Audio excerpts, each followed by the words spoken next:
সকাল সকাল বাসি কাজ করে কাপড় চুপড় ধুয়ে সব মেলে দিয়ে তারপর চান করে আসলাম। ঘুমাচ্ছাস? আর দেখো এদিকে ডগিয়ে শুয়ে আছে।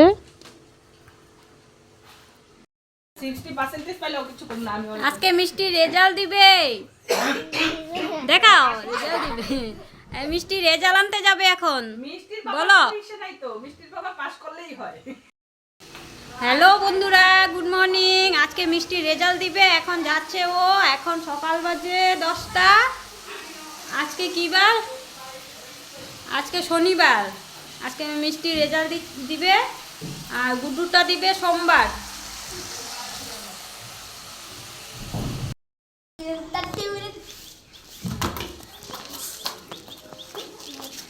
যাও, best of luck.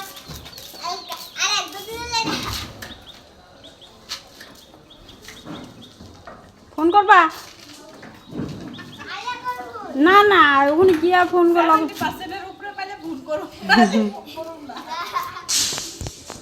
Bye bye. ওরা স্কুল চলে গেল এখন, আর ওই যে আমি এখন রান্না বাড়া করছি। পাস তো করবে ভালো, মানে কীরকম পার্সেন্টেজ পায় ওটা মানে চিন্তা। আর মিষ্টি স্কুল থেকে ফোন করলো, ভালোই পাস করেছে। রান্না করছি দেখো, এদিকে আছে লাউ ভাজি, এদিকে হয়েছে ডাল,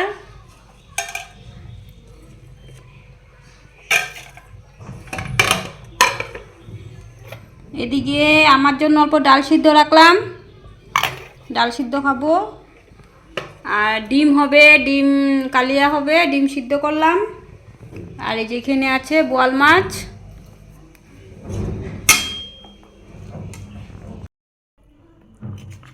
এই যে দেখো বোয়াল মাছ, বোয়াল মাছে পাতলা ঝোল।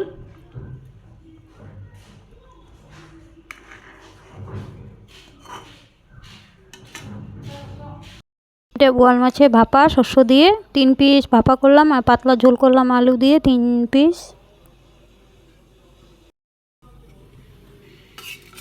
আর এই যে দেখো বোয়াল মাছটা নামিয়ে নিলাম, এই যে আলু দিয়ে পাতলা ঝোল, এলাচি দারচিনিও দিলাম। আর এইদিকে ভাত বসিয়ে দিলাম, ভাতও হয়ে যাচ্ছে। আর এইদিকে ডিম ছুলে নিলাম সিদ্ধ করে। এই যে 10টা ডিম আছে, 10টা ডিম কালিয়া করব। আজকে একটু অন্যভাবে কালিয়া করব। আধা পেঁয়াজ রসুন দিলাম না, পেঁয়াজ আর লঙ্কা